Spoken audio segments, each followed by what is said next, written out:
Hi guys, and welcome to this edition of Phyrefli's Video Digest. Thank you for joining. Now this time I thought I'd do something a bit different and do a gameplay commentary.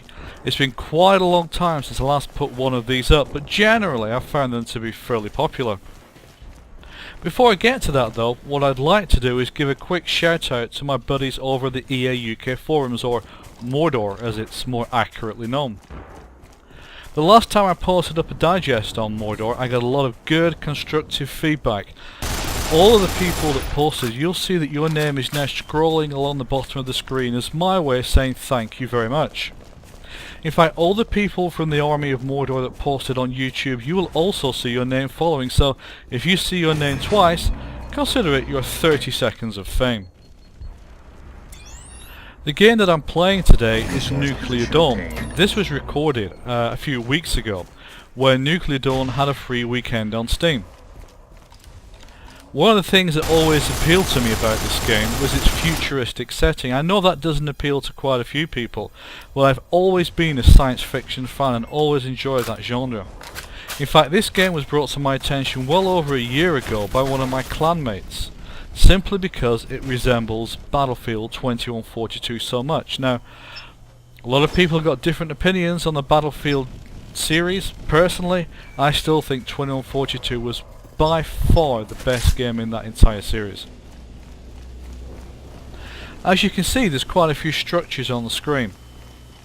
One of the great things about this game is that it balances a combination of FPS, as you can see I'm playing as a regular FPS soldier now, and RTS. The Battlefield series does, or did, have the commander role. That was taken out in Battlefield 3, which I think was perhaps an ill-thought decision by DICE. However, the Nuclear DICE guys have actually kept that role and enhanced it. So when you're playing the game and you see all of the structures, you will see that they are placed by the commander. They're kept together by power pylons, and you can place things like turrets, things like supply depots, spawn points and similar kind of items so that your army can move forward and be supported as it does that. Conversely, the opposition army will move forward at the same time. Eventually both of the armies hit each other, and that's when the real fighting begins. Here you can see I've just started targeting one of the enemy's structures, and you'll hear in the background that structure under attack. That becomes freaking annoying after playing the game for more than a few minutes. If you listen carefully to the background, you'll hear that repeated throughout almost this entire game. Now, one of the curious things about this game is the fact that the colours of the teams change every round. As you'll see, friendlies now are red.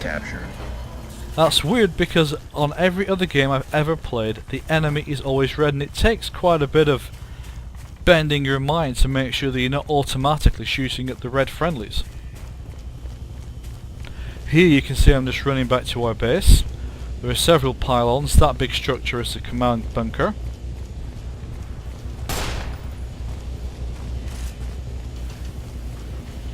This is the power station. I just ran up here to have a quick look at what it looks like. See if there's anything that could be done, maybe pressing E. And in here you'll find the commander.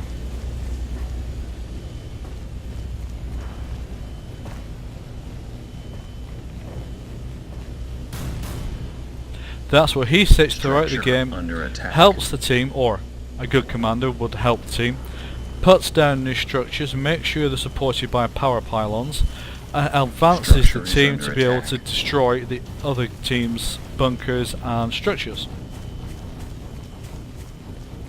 Structure under attack. You can hear the structure under attack in the background now, and believe me, that gets so bloody annoying by the end of it. Structure is under attack. At the moment I'm playing the assault setup. There are 4 different classes, of which assault is probably the most generalized one.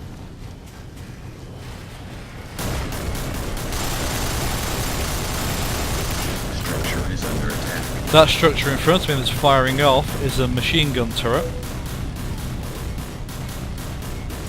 And that special mode that you've just seen allows you to detect if there's any cloaked enemies. Now this is something that was also in BF2142 and made the recon class in that game very effective. What a number of squad leaders would do is cloak themselves, try and get through the enemy lines and cut back flags. Structure under attack.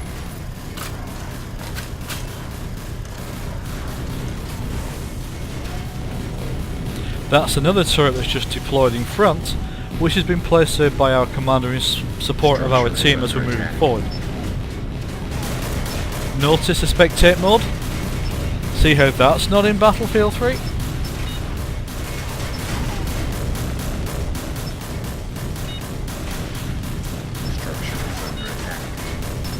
As you select your class and you start to rank up, you get additional gizmos as well.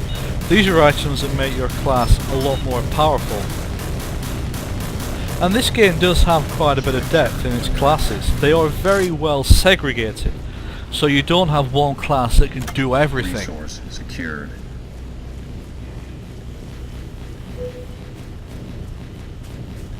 Now what I've done here is spawn at the back and I'm running along to the front of where the action is. Structure As is I'm running under you can attack. see the structures I'm passing, and they are the power pylons that are keeping our other structures supplied with power. One of the things that you need to do as you're playing the game is capture the cap points.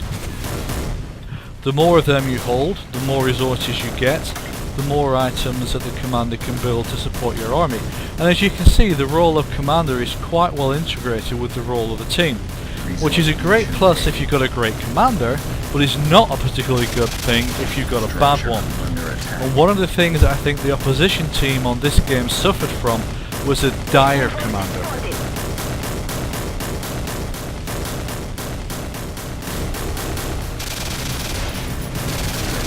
Under attack. Now off to the side here there's a small tunnel. Eventually this leads off to Structure a is cap under point attack. which is not too far from the enemy's base. You'll just have to excuse me whilst I have a slurp of my coffee. Ah, nice. That's one of the enemy's cap points with the blue circle above it. Now I make a mistake here by shooting at the bad guys with my rather pathetic poo-poo gun. It reminds me of the medic gun in TF2, and it's pretty much neither use nor ornament, to be completely honest. That guy I'm firing at there is the heaviest class, and he has a lot of armor and a lot of armament, which is why I'm running as fast as I can back to where my own structures are. Because if he gets me targeted, I'm dead. Need supplies. What I stood next to there is a supply depot or a supply point. Requesting supplies. It will resupply your ammo and resupply your health. So again, that's deployed by a commander, and as you can see, the commander role is something which is very integral to the game. Structure is under attack. At this point I keep hovering around my own structures because I don't want to go face to face against this guy. I'll lose. That's why I keep Resource pulling back, captured. hoping to draw him out so that the machine gun turrets can make sure they Structure destroy him. under attack.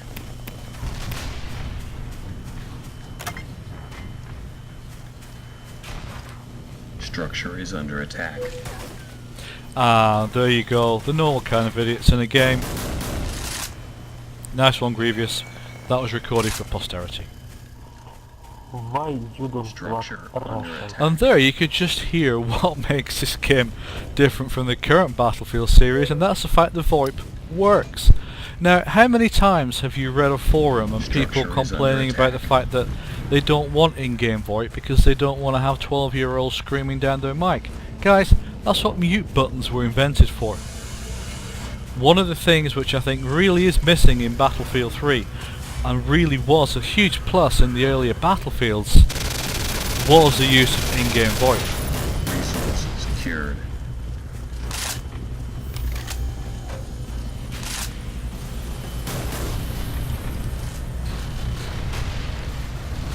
Structure is under attack. Yes, sir.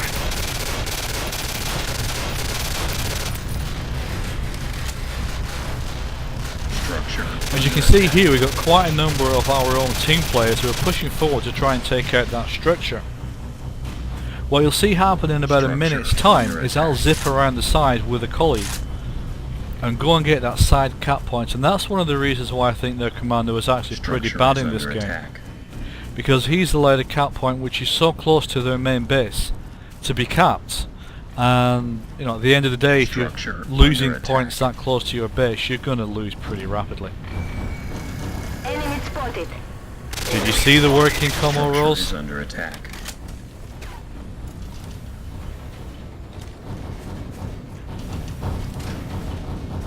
Structure is under attack. Always make sure you spot for your team, guys. You always get additional points and it helps your team to win. Structure under attack.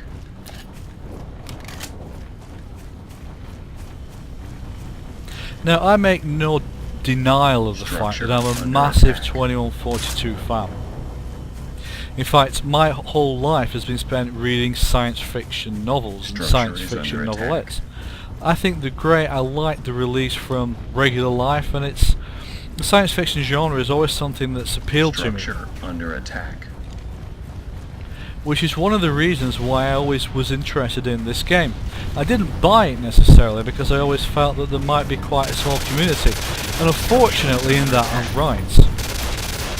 But still, seeing so many elements of a great game like 2142 packaged into what is effectively an indie title like this really shows you what can happen when a group of devs get together and think to themselves, how can we make a great game and what is it that gamers are after, rather than thinking about the dollars first. Structure under attack.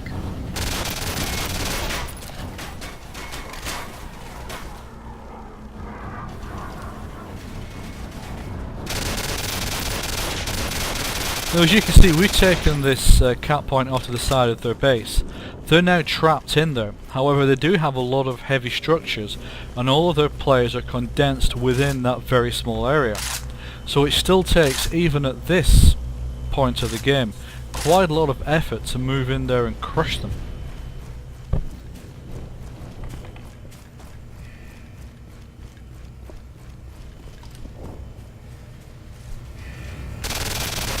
As you can see, one of the guys has taken it upon himself to go and recap his point back. So I paid him back for that compliment and then went and retook it back again.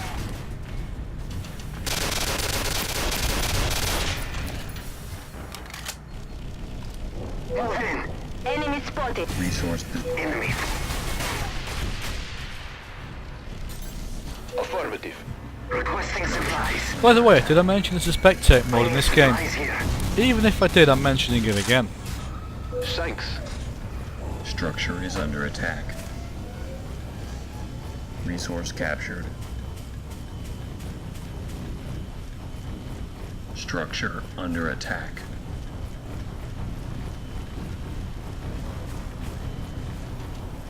As you can see in this game, I haven't quite tweaked how to deploy in the forward spawn point. So unfortunately I ended up having to run all the way from the back. Structure Which brings me under around attack. to some of the potential negatives of this game. One of them is actually the small map size. You can see it is quite claustrophobic and tight. Now that might be for balance, but at the end of the day, one of the great things about the Battlefield series is that you do have some huge maps with a lot of open warfare, and you don't get that in this game. It's always tight and confined. It's almost as if the COD series slipped into BF2142's bedroom one night and slipped it one. This is what you'd get. Enemy forces spotted. Structure is under Need supplies.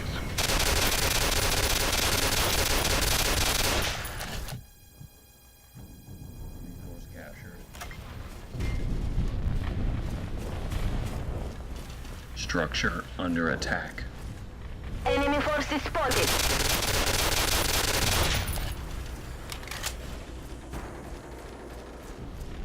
Structure under attack.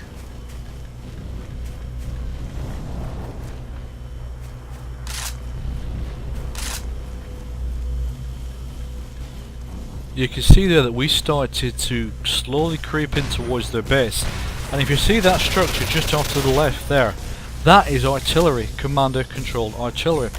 What a great idea. I do hope you recognise the irony within that little comment.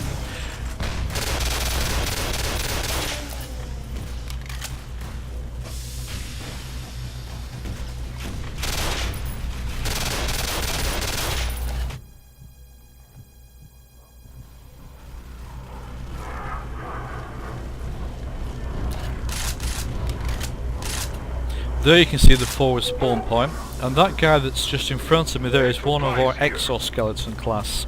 Go, go, go. They are the ultra heavily armed, ultra heavily armoured. And believe me, they go slow but they pack a punch. They're almost like the heavies in TF2. One of the great things about them as well is that they can choose different weaponry. And there is one of them who comes with an anti-structure weapon. You can see him firing off the particle beam there.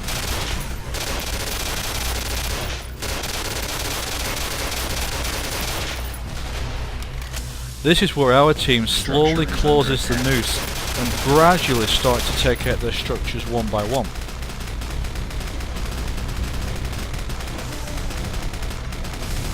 Resource position obtained. In fact, our commanders managed to drop a structure, as you can see just in front there, right next to their base.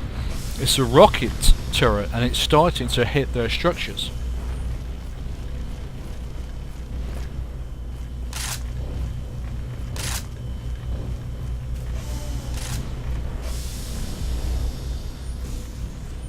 Once you get your structures and your players that close to the other team's main base, basically it's over.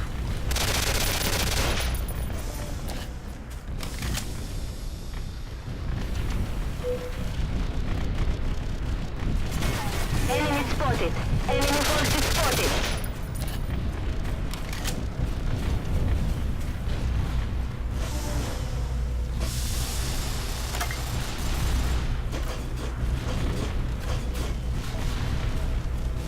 There you go, you can see their structures now are starting to get heavily damaged, the players are all congregating all together. Basically this team's had it. Structure under attack.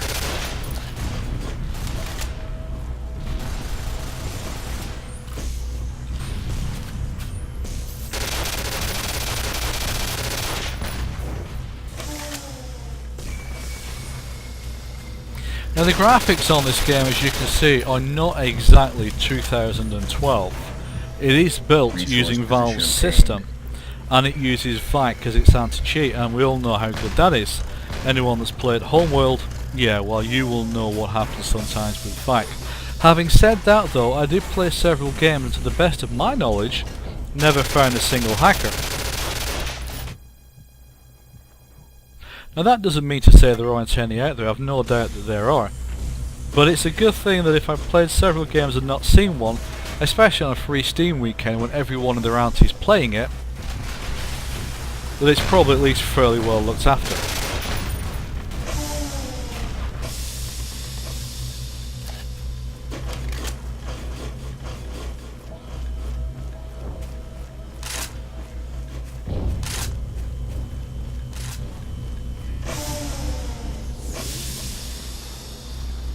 In terms of my impressions of this game overall, for some reason I came away feeling faintly disappointed.